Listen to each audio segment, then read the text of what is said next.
Gepli Azatlyk Radiosu. Akşamınız hayırlı bolsun hormatly radio dinleyijiler.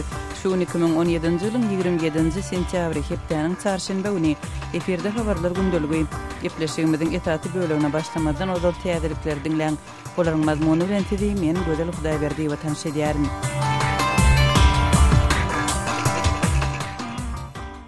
Orsiýetiň gözegçiligindäki Krim ýarymadasynyň suwdy 27-nji sentýabrda Krim tatarlarynyň lideri Ilmi Umerowy separatizmde aýplady. Günbatar Umerowa garşy gozalan işi tiýasy matlaply adlandyrýar. Simferopoliň Orsiýet tarapyndan bellänen suwdy Umerowy 2 ýyl möhletli sürgün koloniýasyna hökm etdi. Krim tatarlarynyň saýlanýan wekilçilik organy bolan mejlisiň başlygynyň ornbasary Umerov 2014-nji ýylda Orsiýetiň Krimy Ukrainadan bölüp öz düzümine goşmagyny we ýa-da yerli Krim tatarlaryna batyş görkezmegini açyk tanqid edipdi. 2016-njy ýylyň awgust aýynda Krymyň Orsiýet tarapyndan bellänen häkimetleri Umerowy ruhy keseller hastahanasyna ýerleşdiripdi. Human Rights Watch guramasy bu ýagdaý adam hukuklarynyň ýowuz depelenmegi diýip atlandyrdy. Umerov özüni diňe Ukrainanyň raýaty hasap edýänligini aýtdy. 27-nji sentýabrda Birleşen Ştatlaryň gorunmak sekretary Jim Mattis we NATO'nyň baş sekretary Jens Stoltenberg öňünden oglan edilmedik sapar bilen Owganistanyň paýtagty Kabula bardylar diýip NATO'nyň aýgytly ýardym missiýasynyň medeniýet wekili habar berdi. İçeri işleri Ministrligi Mattis'in we Stoltenberg'in uçmağından bir näçe saat ýa-da Kabul'un halkara aeroportunyň goýunda 6 sany raketanyň atylandygyny we bu hüjümyň jogapkärçiligini Islam döwleti toparynyň öz üstüne alyndygyny habar berdi. Hüjümyň ýa-da helakçylyklar barada diýsine habar berilmedi. Mattis we Stoltenberg Owganistanyň prezidenti Ashraf Ghani Birleşen Ştatlaryň harby ýolbaşçylary we NATO'nyň Owgan harbylaryny türgünleşdirmek boýunça aýgytly ýardym missiýasynyň agzalary bilen duşuk geçirerler diýip kapitan William Salvin aýtdy. Duşuklaryň esasy meselesiniň Birleşen Ştatlaryň şu aýda oglan eden Owganistan boýunça täze strategiýasynyň durmuşa geçirilmegi bilen bagly boljagy çak edilýär. Birleşen Ştatlaryň prezidenti Donald Trump'ın oglan eden täze strategiýasyna görä Birleşen Ştatlaryň Owganistany goşmaça 3000 harbysyny iýermegi göz öňünde tutulýar. Häzirki wagtda Owganistanyň howpsuzlyk güýçlerini türgünleşdirmek üçin ýurtda Birleşen Ştatlaryň 11000 harbysy ýerleşýär.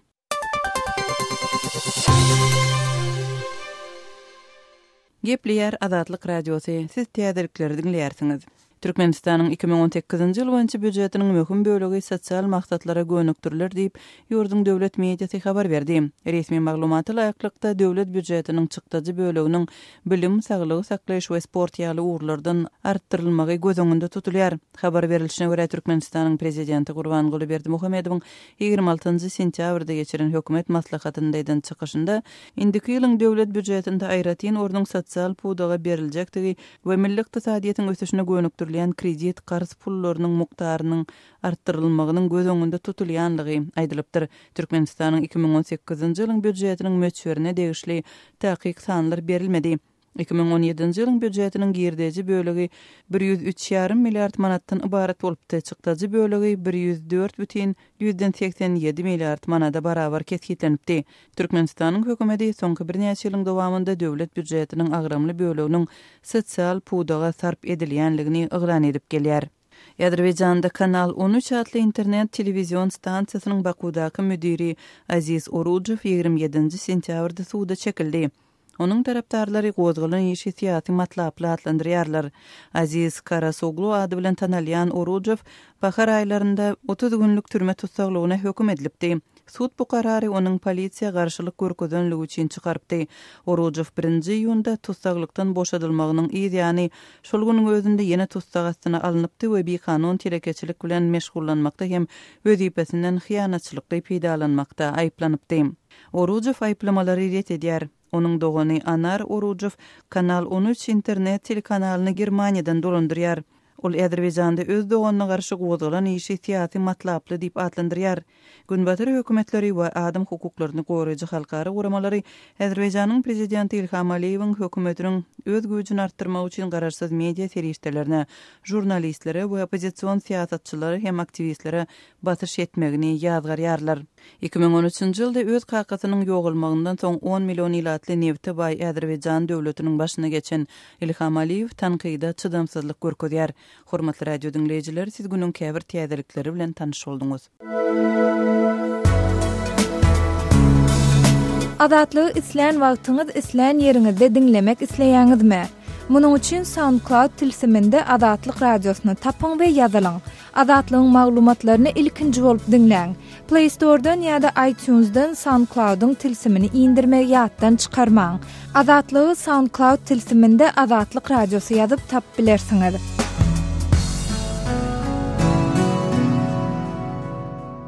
Gepleýär Adatlyk radiosy. Hormatly dinleýijiler, eferde siz bilen men Hudaýberdi Hally. Habarlar gündeligimizde başlaýarys. Türkmenistanyň paýtagty Aşgabatda geçirilýän ýapyk binalarda we söwüş sunwaty boýunça 5-nji Aziýa oýunlarynyň gutorduş dawarlaryndan bir gün öň bilet gytçylygy emele geldi diýip Adatlyk radiosynyň çeşmeleri habar berýär. Käbir ýagdaýlarda biletleriň üstüne basawaslyk emele geldi. Bu Türkmenistanyň düzgün tertip bilen tanalýan bu sportyň milli görüşiň beýleki urlary, erkin we grek-rim görüşleri, boks, kickboks uğurlar boyunca çıkış edecek Türkmen sportsmenlerinin yarışlarına biletler adallı. Bu yarışlardan bir gün öň ýa-da yarışın geçirilýän güni bilet tapmak ören kıyın boldy diýip Adatlygyň çeşmesi aýdýar. Bu vaka şaýat bolan Adatlygyň söketdeşiniň tasdiklamagyna görä biletler raýatlaryň pasportlary, kämillik ýaşyna ýetmedikleriň doguluş şahadatnamasynyň maglumatlary esasynda çap edilýär. Raýatlaryň pasportynyň maglumatlar ýürütü maglumatlar bazasyna geçirilýär we tomoşaçynyň ady biletde çap edilýär.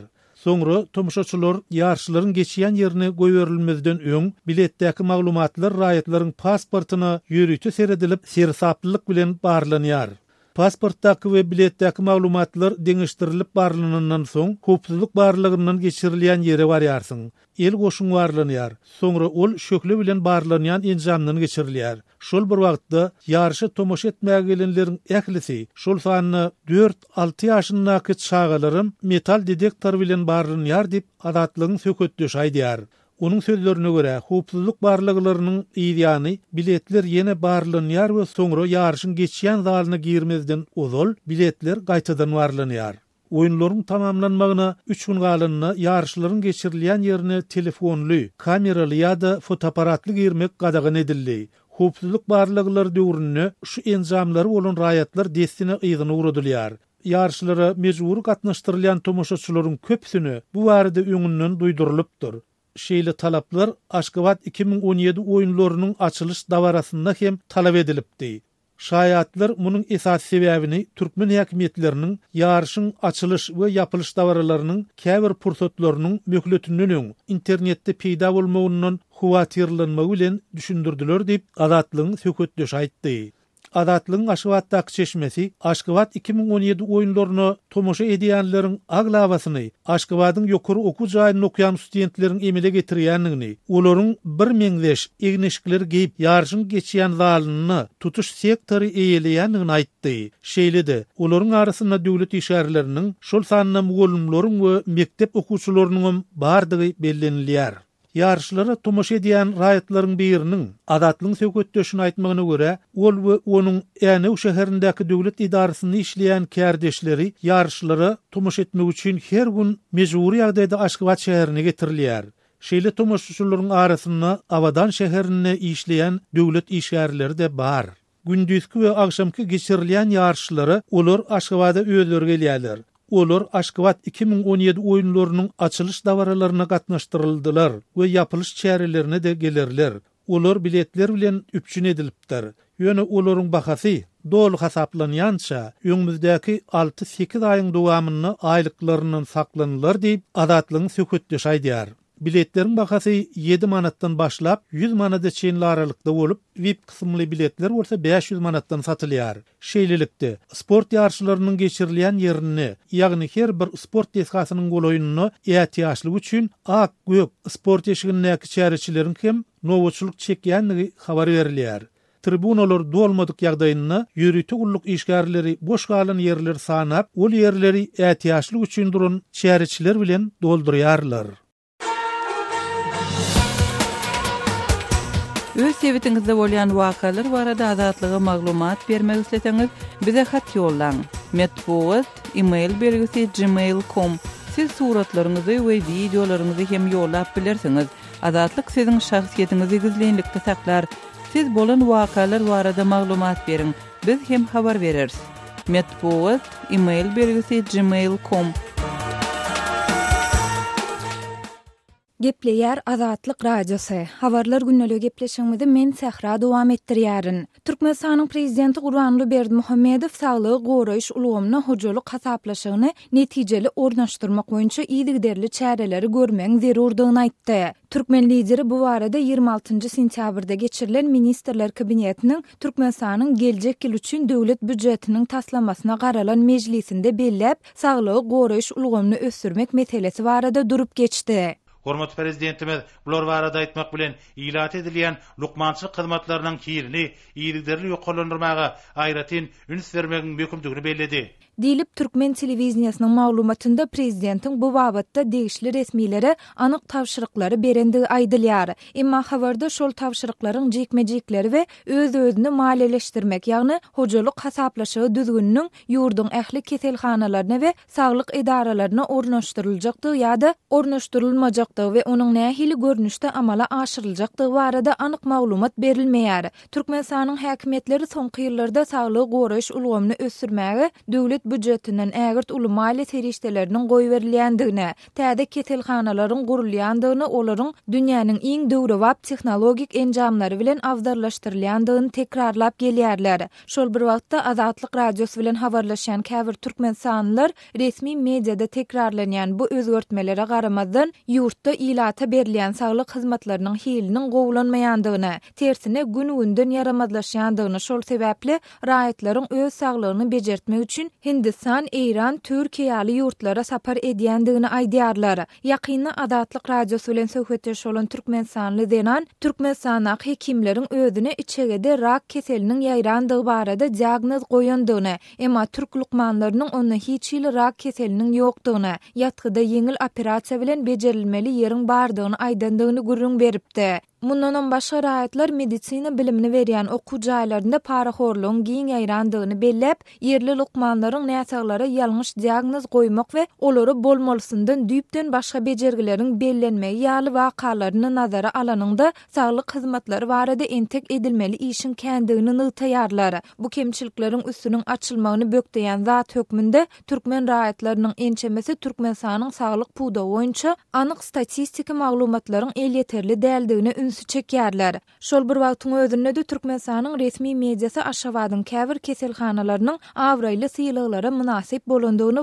wagtal habar berýär. Şu aýyň başynda Aşgabatda täze açylan halkary endokrinologiýa we hirurgiýa merkeziniň Germaniýanyň süýjüli diabet keselleri jemgyýetinden hemde daşky gurşaw boýunça saglygy goraýyş gaznasyndan berilen ýöriti guwanamalaryň gowşurylyş tabarasynyň bolandygy we Berdimuhammedowyň bu syýylyklary merkeziň maslahatlar zalynda kabul edendigi habar verildi.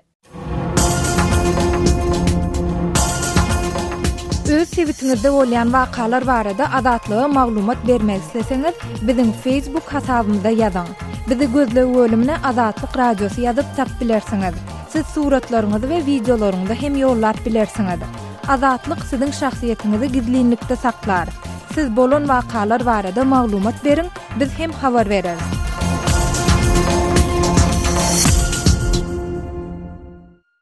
Gepleýär Azatlyk Radiosu. Hormatly dinleýijiler, efirde siz bilen men Hudaýberdi Hally. Prezident pagty ýygymynyň nägili şu maglumat bilen habarlar gündeligimizi dowam etdirýäris. Türkmenistanyň prezidenti ýurtda galy ekişiniň we pagty ýygymynyň depgininiň hayal gidýändigine welaýet ýollaşyklarynyň ünsüni çekdi.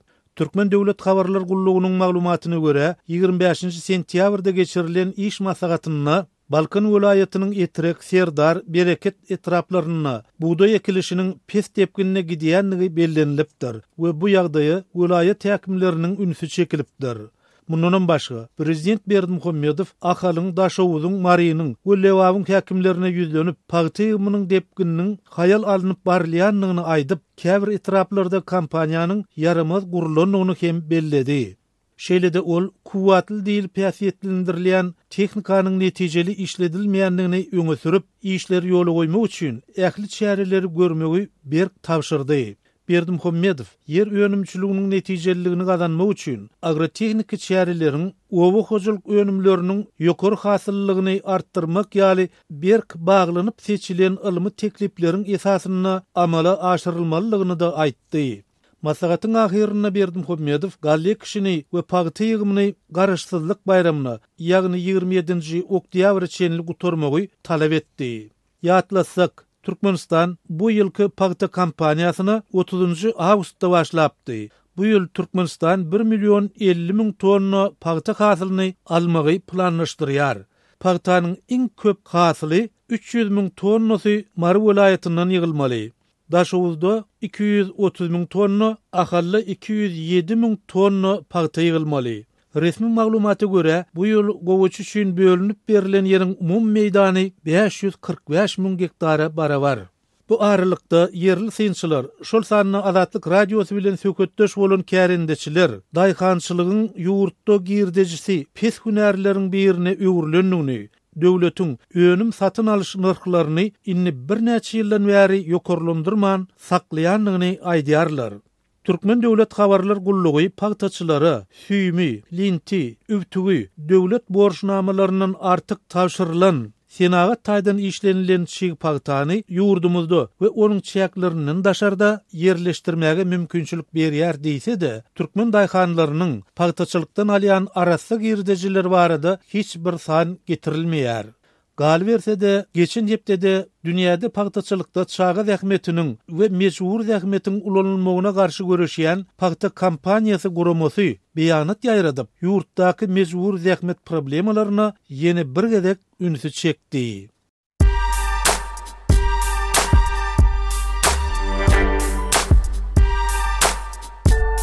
Qadarly dinleyijiler, indi siz Türkmenistanda bolup geçen soňky wakalary Azatlyk radiosynyň Odnoklassniki tahypasyndan hem izarlap bilersiňiz. Bu sosial ulgamda köp sany Türkmenistanlylaryň bardygyny nazarda tutup, Azatlyk radiosy bu ýerde hem öz tahypasyny açyp, maglumatlaryny ýerleşdirip başlady. Bize goşuluň.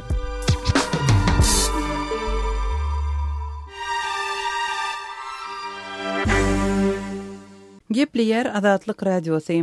Habarlar gündeligimizi dowam etdirýäris. Daşary döwletlere seýahat etmek isleýän türkmen raýatlaryna Aşgabatyň aeroportunyň migrasiýa gullugy tarapyndan gadagançylyklaryň artdyrylýanlygyny Azatlyk radiosynyň Türkmenistandaky çeşmeleri habar berýärler. Adynyň eferde tutulmazlygyny soran Livaply ýaşaýjynyň aýtmagyna görä, soňky 5 ýylyň dowamında ol indi 6-njy ýedek uçara goýberilmeýär. Türkiýe döwletine işlemäge gidip 3 ýyl işlänimden soňra öýüme, çağlarym görmäge gaýtdym. Türkmenistana gelip düşenimde aeroportda migrasiýa gullugynyň işgärleri tarapyndan maňa ýurtdan çykmaga 5 ýyl gadagançylyk ýerdildi. Şol gadagançylygyň tamamlananyna 2 ýyl boldy. Indi jemi 7 ýyl bäri ýurtdan çykyp bilemok. Ýurdyň içinde hem iş tapamok. Çağlarym ulalýar, olaryň çykdajysy hem artýar. Adamym hem özüm işsiz. İş bilen üpçün edip bilen oklar. Ýurtdan çykmaga da ruhsat beren oklar. Diýip Livaply ýaşaýjylar. Ol 5 ýyllyk deportasiýa möhletini geçirip migrasiýa gullugyny bir näçe ýyllyk arada bilen ýüz tutanlygyny hema özüne girdilen gadagançylygyň sebäpleri barada hiç hile düşündürüş alyp bilmeýänligini sözüniň üstüne goşdy. Aýdylmagyna görä migrasiýa gullugynyň işgärleri oňa daşary döwlete gitmek üçin sen telekeçi bolmaly. Öz dukanyň, patentiň we viza plastik kartyňda adyndan 1000 Amerikan dollaryň bolmaly. Şonda saňa ýurtdan çykmagy ruhsat bereriz diýip dilden aýdypdyrlar. Hiç bir ýazmaça jogap alyp bilemok. Şu aýdylýan zatlar menne bar bolsa, onda meniň daşary döwletde näme işim bar? Diýip ýaşaýjy bu mesele boýunça Türkmenistanyň migrasiýa gullugynyň Aşgabatdaky idarasyna hem ýüzlenenligini ýöne olaryň her gezeginde özüni Livap vilayatyna uğradanlygyny bellýär. Vilayata barsam biz çödemdok, merkezden çödülýär diýip jogap berýärler. Näme üçin ýurdun daşyna goýberilmeýändigimi anyk aýsalar menem şoňa görä çözgüt tapjak. Diýip söhbetdeşimiz indi ýolunyň açylmagyna umyt baglap eýem Ençimezek İstanbula bilet alsa da uçara goýberilmeýän aeroportdan ýygyna gaýtarylýanlygyny aýdýar. Şeýle bolşuňa meňzeş kynçylyklar bilen ýüzbe-ýüz bolup uçara goýberilmeýän sebäpleri hem düşündirilmeýän raýat hukuklary bozulýan Türkmenistanlylaryň sanynyň köpdigini sözüniň üstüne goşdy. Azatlyk radiosu ýokarda gazalan meseleler dogrusunda Livap vilayatynyň we Aşgabat şäheriniň migrasiýa daralary bilen habarlaşanda haýsydyr bir kommentariýa alyp bilmedim. Azatlygy line ulgamynda Osmaq 420 773 797 383 telefon belgisi arkaly tapyp bilersiňiz. Biziň bilen habarlaşyp maglumatlary, suratlary we videolary ugradyň. Şahsiýetiňiz dogry gizlilikde saklanır. Osmaq 420 773 797 383.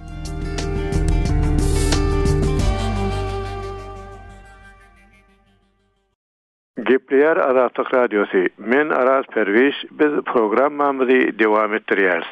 Orsiýa tarapyndan basylyp alynan Krymda bir qadiyet tanymal Krymly tatar ýolbaşçysy Ilmi Omarowy separatizmde günäl tapdy.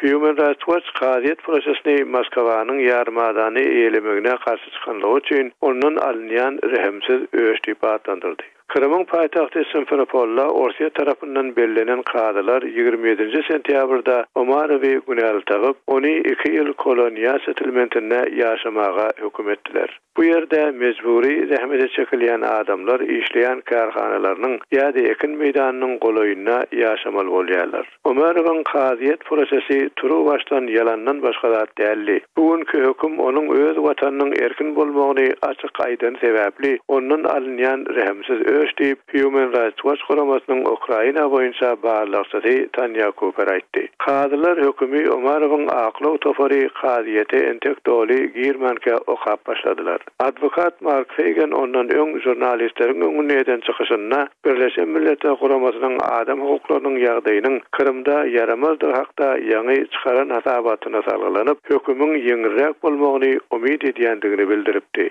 Ýöne qadiyet prokurorlaryň islerinden de agyr jezany berdiler. Prokurorlar 3 ýyl şertli iş kesmegi maslahat beripdiler. Krym tatarlarynyň saýlanan wekiller organy mejlisiň başlygynyň orunmasary bolan Omarov, Orsiýatyň 2014-nji ýylyň martyna Kara Deňiz ýarmadasyny Ukrainadan basyp almagyny we ondan soňra Krymly tatarlara zulüm setem edilmegini eti tanqidlap gelen adam. Orsiýatyň Federal Howpsuzlyk Gullugy FSB Omarowy 2016-njy ýylyň may aýynda Krymda tutup, ony separatizmde aýpladylar. Omarow Orsiýatyň Krymda ornadan häkimetler tarapyndan 2016-njy ýylyň awgustynda psikiatriýa keselhanasyna saklandy. Muny hem Human Rights Watch guramasy adam hukuklarynyň agyr bozulmagy diýip tanqidlady. Olar Omarowy jenaýet prosesi bilen gorkuzmaga synaşdylar. Ony kimsede psikiatrik barlygdan geçirdiler. Sağlyk üçin gerekli medisina kömegini bermekden boyun gaçyrdylar. Emma ol özüniň Kremlin Krymda etýän nädogry işlerine parahatçylykly ýollar bilen garşy çykmagyny taşlamady diýip Cooper aýdýar. 59 ýaşly Omarow 20 sentýabrda qadiyetde gürlenine özüne bu aýplamalary bildirýänleriň diňe bir maksadynyň bardygyny aýtdy. Ol hem anneksiýa garşy adamlary jezalandyrmak. Ol qadiyetde şeýle diýdi: "Men anneksiýa Orsiýatyň basyp almagy bilen ornatylan häkimetleri hem okupasiýon häkimetleri diýärin." Ol soňra hem özüne diňe Ukrainanyň raýaty diýip garaýandygyny aýtdy. Gepleyer Azatlyk Radiosu. Eferde habarlar gündelik bilen men Şaýmerdan oğlum Radi Kabuldan. Awganistanda 20 golay radikal ýaragyl toparlaryň hereket edýändigini resmiler aýdýar. Demirgazyk Awganistanda hem iki toparyň ýaraglylary, ýagny Taliban bilen Islam döwleti atly toparyň militärleri ýerleşdi. Hususan Islam döwleti diýilýän toparyň fitneçileriniň Demirgazykda gün saýyn güýçlenmegi, dürli soraglary döwletýär diýip ýerli elat aýdýar. Demirgazyk Awganistanda Daesh jeňçileri bilen Talibanyň arasynda çatışygam ýüz berýär. Demirgazyk Awganistanyň Jowzjan welaýatynyň Goştepe we Derdap atly etraplarynda bu iki toparyň arasynda bolan özara uruşda 15 militan helak boldy. 5 Talib jeňçisiniň jesetlerini Daeşçiler otlapdyr. 7 Talib ýaraglysynyň Daeşçiler kellesini kesipdir. Ençeme Talib höwesçisini Daeşçiler ýesir alypdyr. Derdap we Goştepe atly etraplarda bolan özara söwüşde Talibanyň Daeşçilerden ýeňilendigini Jowzjan welaýatynyň häkiminiň metbuat wekili Muhammed Reza Gafuri aýtdy. Talibanyň ýeňil we agyr ýaraglarynyň hem harby ulaglarynyň Daeşçileriň ýeçiligine geçendigini bildirip Gafuri şeýle diýdi. درگیری 15 نفر از کشته شده 5 نفر اجساد افراد گروه طالبان و داعش به آتش کشیده. İki toparyň arasynda barýan söwüşde 15 jeňçi öldü. 5 Talib jeňçisiniň Daeşçiler kellesini kesdi. Ölülerin arasında Talibanyň görnükli komandirleri hem bar. Taliban hareketinin ýerak we harby enjamlaryna daişçiler basyp aldy diýip Gapuri aýdýar. Derdap etrabynyň häkimi Bad Muhammed Dawaryň Adatlyk radiosuna aýtmagyna görä, daişçiler bilen Talibanyň arasynda bolan uruşda Salman adly bir Özbekistanly helak bolupdyr. İslam döwleti adly toparyň ýaragylary halky gynamalara duçar edýär. Özbekistanly jeňçiler yerli ýaragyllara harby ugurdan tälim berýär. Özbekistanly jeňçiler Derdapda İslam döwleti adly toparyň adynyň hereket edýär diýip häkim bellidi. Amuzish beradi infijarga, infiloqqa, intiharga va odamni o'ldirmoqqa, odamni so'ymoqqa. Doishlarni O'zbekistonni nishonzan edi, durzan edi, Salmon ki am ustod edi, amuzish bergan, u murdor bo'ldi. Ulusvali Darzovga doishlar bilan imoratlar jang qilib o'shaladi o'rtasiga shu Salmon aka degan bir O'zbekistonni bo'ldi. Boshqa O'zbekistonliklar ustodlari bor, az jumla Juma aka degan bir nafar bor. Bu O'zbekistondan bo'ladi. Hakiming aýdyshicha Talibanyň bir gruppa ýeraltyny daişçiler ýesir alypdyr. Soň olary daişçiler öldüripdir. Daişçilerin eline düşen 10 talip ýaragylsy öz toparynyň Derdapdaky komandiriniň kömegine Faryab welaýatynyň gelýärdi. Ýöne olaryň daişçiler ýolda öňüni kesdi. Talip söwüşçileriniň ok ýaraglaryny daişçiler elinden aldy. Soňra olary öldürip jesetlerini guwaga atdy diýip hakim aýdýar. 10 nafar talib ki basarkardagi Bilal, Bilchirog ve Faryab tamandan keladi Ulusvali Darzovga. Şu Mavlo Boqi degan bir nafar qo'rchidan bor, shuni ko'makiga kelaykan, shuni mantiqasiga o'taykan. Doishlarni giriga uchraydi, doishlar bularni avval hal salo qiladi, undan nari sonra şu 10 nafarda 9 nafar afrodi, bir nafar sargurupi o'ldirib sonra jarga taylaydilar.